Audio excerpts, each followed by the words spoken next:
Well, we have arrived at Media Day, and thankfully, the sun is out. It's very sunny. I'm slightly worried about getting sunburnt today. I have bought with me sun spray, and it's the spray stuff rather than the wipey stuff in. So it's like the deodorant, but for sun cream. Good. We're planning to get plenty of pictures today that at the very least, up on our social media throughout the year.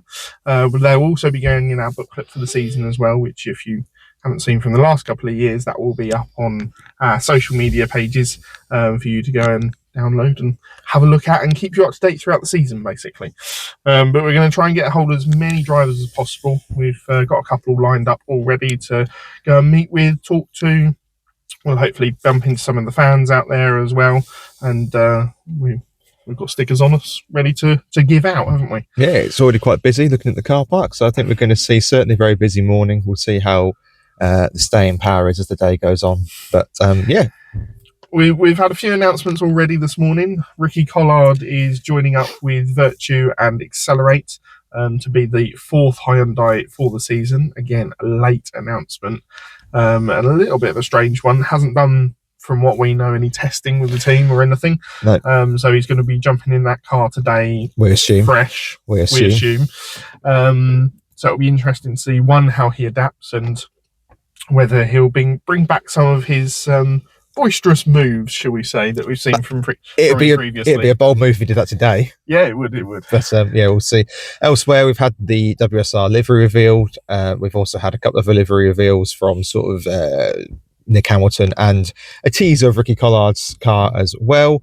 Obviously, Nick Hamilton was announced yesterday as joining Accelerate. We've also Jason Plato's livery revealed last night as well. So as well as the Toyota Speedworks team as well, which yeah, means a little underwhelming, but we'll see how they look on track today as well. And my biggest challenge of the day is to go and find One Motorsport. That's what I'm looking out for. We're going to see if they're here. If they're not here, I think one can put together the pieces and create an outcome that makes the most sense. However, this is motorsport. This is the touring cars. You never know.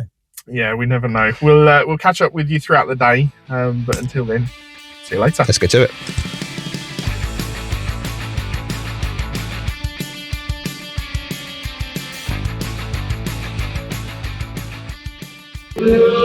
Well, we've been up down the pit lane 3-4 times, and One Motorsport is more like Gone Motorsport. It is not here. There is no sign, trace, hint of a team that is going to be on the grid this year. Yeah, as you'd expect, Plato Racing at the bottom of the pit lane, being a new entry to the championship. As you can see there, race trucks are behind us, and he's not doing things by halves, is he?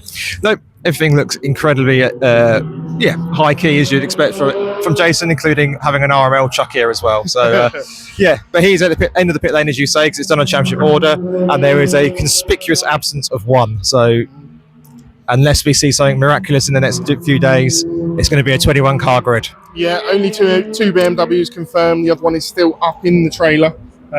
So you might be right. They might be using it as a spares car, or unless they've got a really, really late deal to get over the line. But I very much doubt it at this stage. Onward for the day.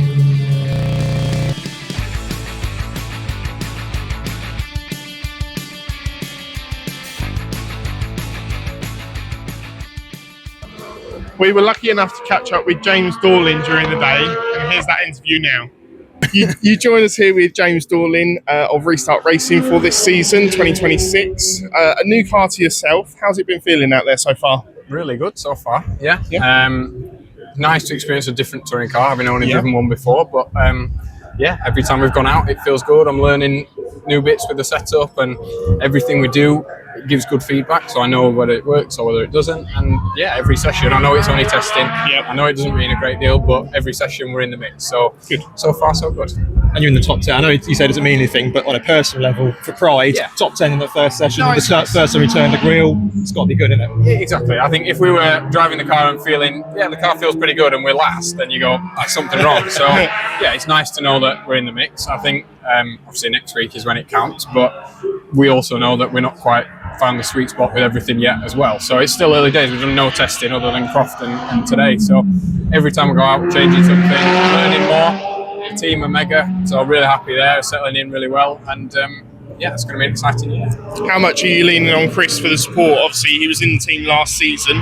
Is he able to help you along the way with setup and stuff like that and getting used to the car? The nice thing is, so far, we've always been fairly similar, and so like this afternoon, there's something I wanted to try and something he wanted to try, and so when we can compare. So he's doing some of the bits that I was going to do, and that means I can then do some other stuff. So yeah, really, really useful.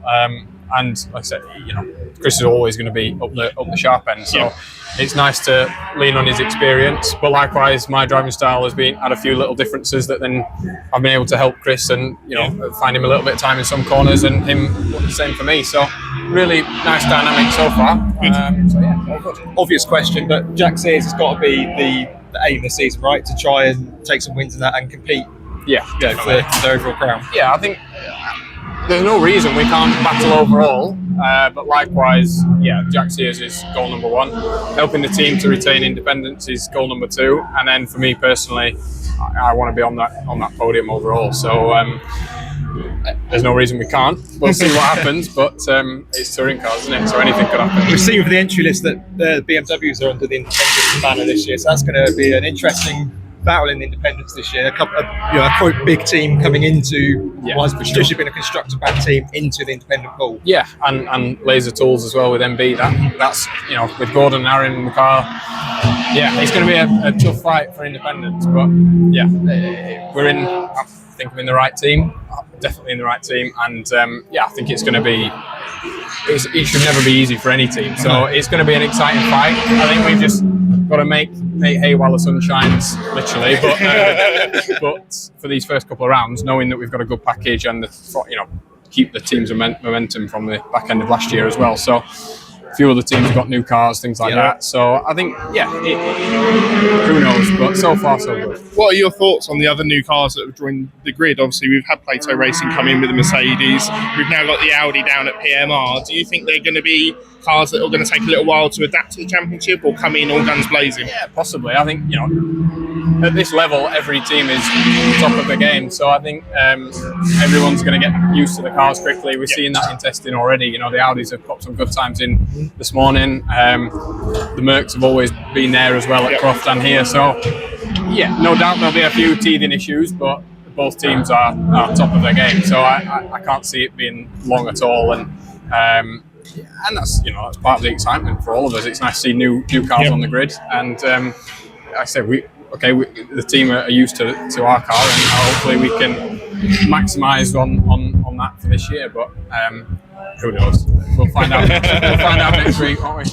Obviously, Saturdays have changed quite a lot coming into this new season. How are you excited for the change on the Saturday to have a bit of a sprint? Yeah, I think it's everybody's in the same boat. So I think we can all have an opinion on whether it's better or worse, but I liked the qualifying thing of last year. I think it added the pressure on the driver to deliver the lap when it mattered. Yeah, and if not, you were out, and that was it. So it was frustrating when track limits came into it. Or track limits, but there was one corner they were doing that weekend. But likewise, I think everybody's in the same boat now. If you don't quite get the setup right in FP1, well, tough. You've got to try and make the most of it. So the pressure's still on, and we've done a bit of a simulation of it this morning. Found, that's going to be interesting. But you go into your qualifying run with whatever you've got and drive it the best you can. So, I think, like I say, everyone's in the same boat. The pressure is still on no matter what. And hopefully for everybody watching, it's another race of excitement of stuff that could happen. I think the risk versus reward is going to be interesting. Are people going to push? Are they not? Yeah, they are going to push. What do you think to the point structure that they've given for that Saturday race, with having a couple of positions gaining the same amount of points? Yeah, I think the hard thing is you're not going to be able to please everyone, I think you can't give too many points for first place to then allow points to drop down. I think why it doesn't matter too much is if you do get the same points as the guy who's just ahead of you, fine, but that guy ahead of you starts ahead of you in the next race, so that's his benefit. So I think in qualifying you get no points. Now we've kind of got some points, so I think it's I say there's no easy formula to make everybody happy and make everything work perfect. So I think we've got to roll with it, see what happens, and I think it'll work. It'll work in favour for some people one weekend and not the next. So it'll be good to watch regardless. So there's a few people online worried that the grid's a lot smaller this year, etc. So just from a driver's point of view, how hard is it to get on this touring car grid? Obviously, I mean that says it all. But I mean, I don't think people quite realise just how difficult this is to get into. It's not a case of you can just turn up and drive. There's a lot of work that goes into it. There is. I mean, there'll be people out there that work harder than me, but likewise, I work 7 days a week for 15, 16-hour days, and I'm trying this year to get into a habit of the week of a race, only work the Monday or Tuesday, and then try and catch up on sleep and rest a little bit, because it's very hard when you come to the weekends. They're very full on, but when you've been flat out just trying to make it happen in the first place, it is difficult. So it's proven from last year. Last year we had the budget, we had everything in place for the season, and through no fault of anybody's, it then started to fall apart during the year, and the money dried up. So it was evidence of, even if you do get it all sorted pre-season, you never really truly know. And there's a lot of stuff going on in the world that you just got to be grateful for whatever you do get on track. And so I was very, very nearly not here for this year as well. And so it's credit to Restart and Pete and Chris there for giving me the opportunity to be back. And it's through no lack of trying or you throw everything at it and just it either works or it doesn't. And so all I can say is I've just got to enjoy every single second of being here. I know how easily it can be taken away, and enjoy it while it lasts, really. But it's very, very tough, and everybody's in the same boat. Nobody's got it easy. So it's it's not a case either of how hard you work pays off. Everybody's working their asses off. And sometimes it still doesn't happen. So like I said, just enjoy every second of it. That's all I can do. Obviously, you're nice and happy here now at Restart Racing. Were there any other offers on the table, or was this sort of like the only real offer that you had, and it came late on? Yeah, no, there were. I was in talks with PowerMax for a while, which was quite an ongoing thing. Had a couple of chats with one as well. So they're not now here. But it's I think fate played its part, and we've ended up in the right place. For me, for the team, everything's just a great fit here, and we're supporting each other really well, and I couldn't be happier. So it's end of last season. I didn't expect to be here, but I couldn't be more happy to be here now. Excellent. Thanks for spending a short amount of time with us. No, you're welcome. Good luck for the season ahead, and hopefully we'll see you take home a few trophies across the season as well. Crossed, that's the plan.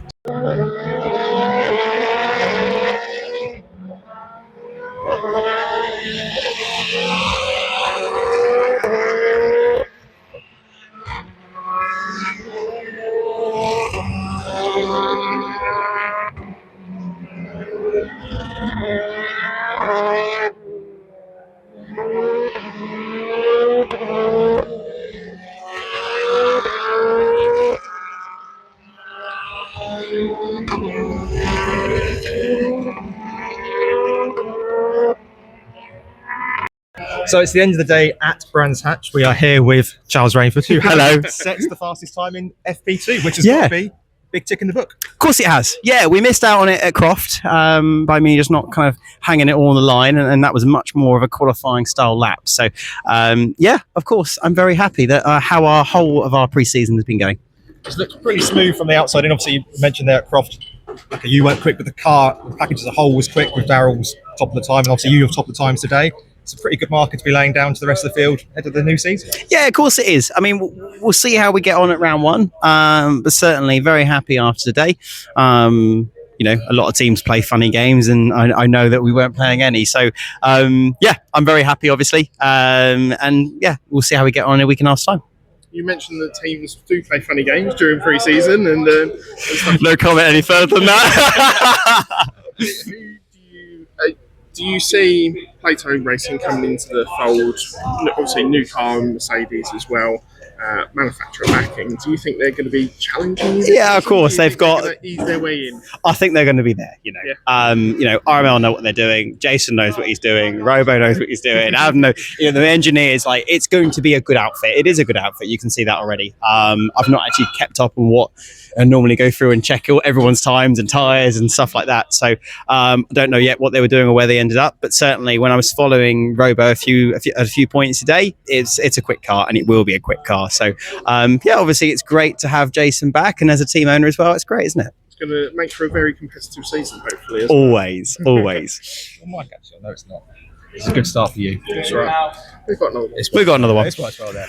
It's always a slightly odd and obvious question, but what is the goal for this season? Because obviously last year in the Jack Sears. Yeah, I mean, obviously. Further about that. Let's park that one. Yeah. So what is the you know what? The way that I am, the goal has to be the championship right now. We start on 0 points. My main aspiration and goal for this year is there's always a photo that goes on at Silverstone on, I think it's the Friday or something, where they get all the championship protagonists that can still mathematically win the championship in one photo, and I want to be in that photo. I think we will then see how doable it is going into the last round, but really in my head I need to be in that photo, and we'll see. And obviously this year BMW independent championship on the radar for you as well. I know it's a step down from the main one, obviously. It's almost like what I said about the Jack Sears last year. Like, if you want to win the independent championship, you have to go for the independent championship. I'm going to try and do it in my head, going for the overall. So, you know what? Like with the Jack Sears, that came into effect, and it was the last round. I was like, right, okay, actually, let's start thinking about the Jack Sears a little bit, because it was possible. And it'd be the same thing with the independents. But no way am I going to start playing games and letting people pass just because it's easier. My main focus is still trying to go for that main championship. Absolutely. What are your thoughts and feelings on the shake-up for Saturdays now and having just one free practice session? Right now, I love it. Ask me on Sunday afternoon and we'll see what we think. But no, I think it's good fun, isn't it? You know, it bring more fans into a Saturday, hopefully, which is always good for our sport, especially.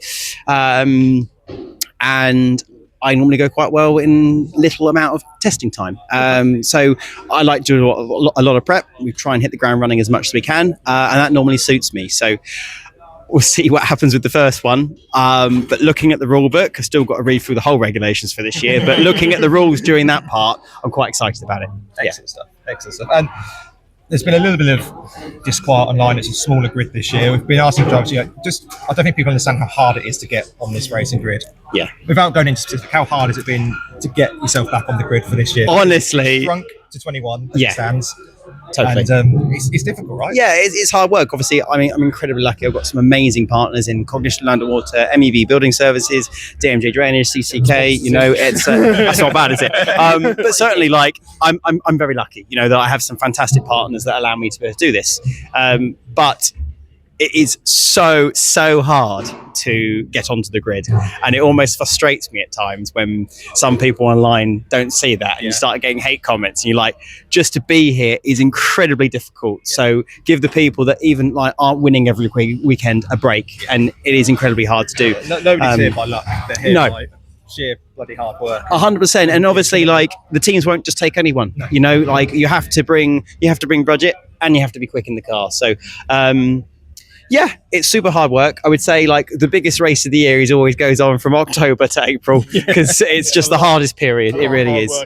Yeah, and it's almost like, totally. And even, like, you know, we talk a lot about men's mental health. There's a lot of that goes on, because you go from being in October to on a race weekend, let's be honest, like a rock star. Like, it's nuts. Our fan base is one of the most incredible fan bases I've ever experienced.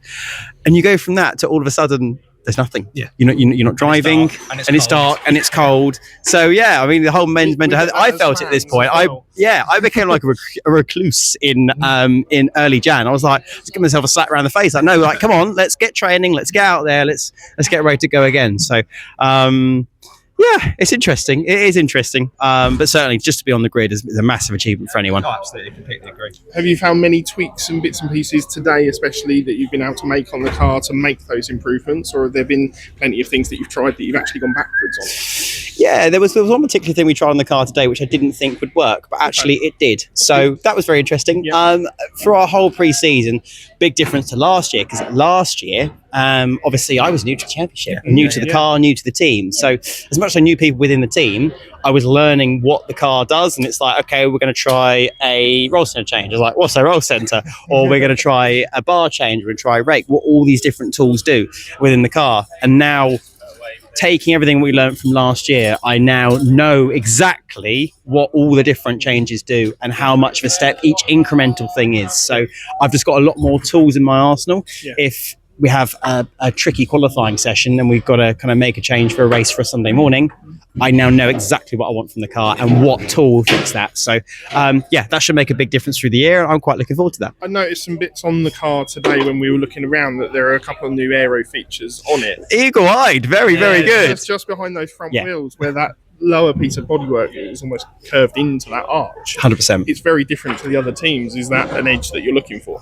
Yeah, exactly. So we went testing end of last year, November time. It was at Snetterton, and I had porta tubing all over my car for just measuring airflow, and it was very, very interesting. We put loads of different pieces of bodywork on, some bits that we made up, and that seemed to be the most effective.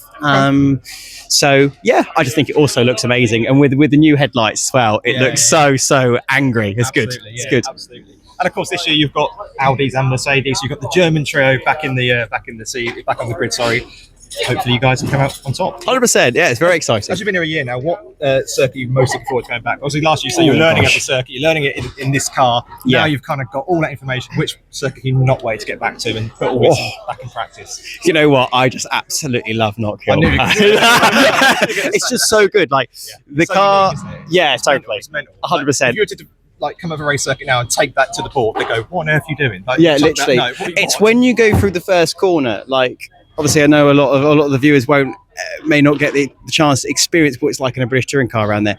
But you go through turn one at Duffers, and honestly, if you get to the top of the hill when you're in qualifying, and you turn more to the right, you will roll. Yeah. And we're doing that every single lap. You feel the car come up, get to its balance point, tip, and then fly back down again. And it's just absolutely nuts. Like the chicane as well, it almost feels like a lottery. If you were just going to throw a whole bunch of balls in the air, it's like, okay, which one I catch? Oh, a good one. And the next lap, oh, a bad one. And it's like the bounce. Obviously, I only had 2 practice sessions around there, qualifying and 3 races. But I could not make it consistent through there. Like, you can find some mega time on one lap. Okay, I think I'm going to do the exact same thing on the next lap, and it bounces weird, and you're having a big slide. So, it's an edgy circuit, and I just absolutely love that. And it might rain. And it might rain. I love the rain. It's in the name. Yeah. Thanks for joining us, Charles. No, thank you. Pleasure as always, I guys. really hope the season goes well for you, and hopefully throughout the season we'll catch up with you once again. 100%. I am an avid listener as well. I do listen to everyone. I've also listened to everyone through last year. Really So happy with thank that. you. That's it. No, it's good. It's good. You guys are doing a great job. So carry on. Appreciate Yeah. it. It is now the end of Media Day 2026. It has been hot today, hasn't it, Sam? Yeah, I was just going to see what temperature I've got. 24.5 degrees on the car. Yeah. Yes, we've caught the sun a little, as you may see if you're watching on YouTube. You worse than me because you don't wear sun cream in the same way I do. Yeah, I need sort of like a little umbrella for myself while I'm taking pictures, I think. I mean, the head that size would be a gazebo. Thank you. You're welcome. Yeah, Media Day is all rounded up. We have 21 drivers for the 2026 season. And the only sort of surprise, which we kind of knew about last night, was obviously Collard coming along, joining the party at Virtue. Thoughts?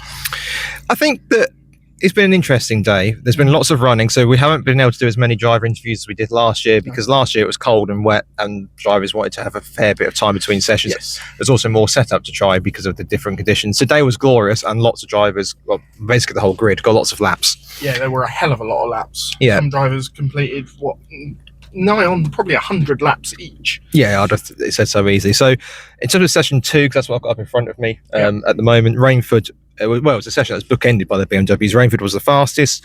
You've probably heard already how we've chatted to him, depending how Sam edits this. And then De Leon was the slowest. He also did the 32 laps and was the slowest. So whether they're trying something a little bit different, not sure. I think that what stuck out for me today is that the Audis have been quick out of the box. So even when the rest of the field started to do push laps, Doble and Patterson led FP2 for most of the session.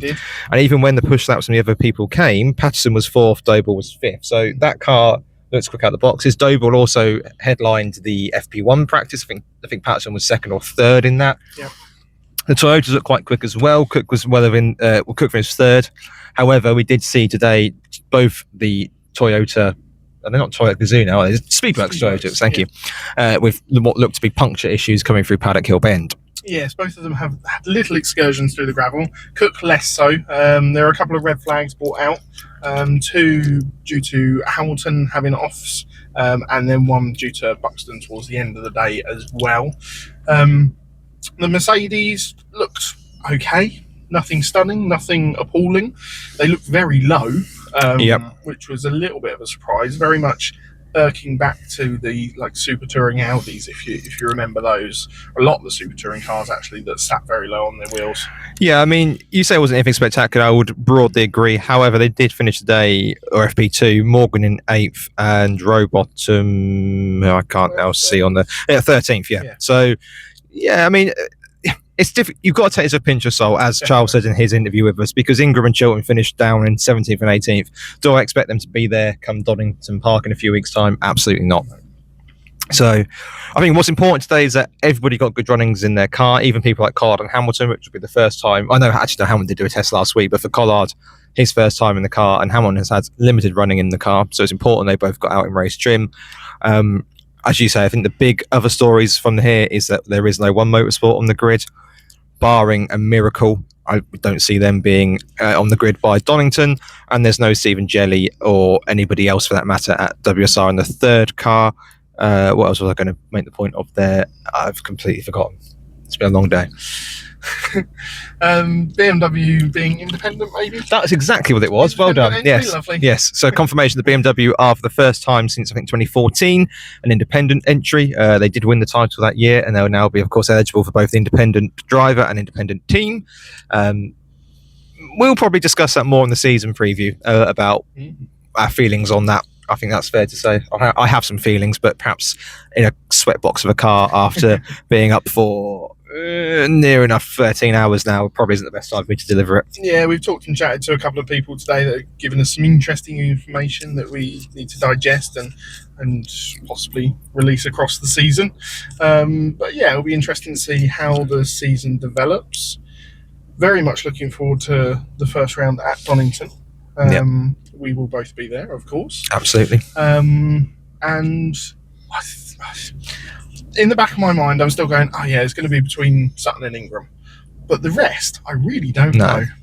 I completely agree with you. One last closing thought for me is that thank you, gentlemen, that came up to us today and had a chat with us. We had quite a long chat with quite a few of you, gave out some stickers, etc., etc. It still blows our minds that people recognise us and think that we're actually worthwhile coming to talk to. So genuinely, thank you, everyone. And anyone who did see us but didn't feel comfortable coming up to us, that's absolutely fine. But if you do want to in the future, we'll always chat touring cars, and we enjoy it as much as it baffles us. Yeah, we are definitely car people. But until we bring you our season preview, there'll also be a predictions podcast. Sam's changed the rules because he lost. More on that later. We'll be keeping up to date with all the news as we get into the new 2026 season. With that, bye-bye.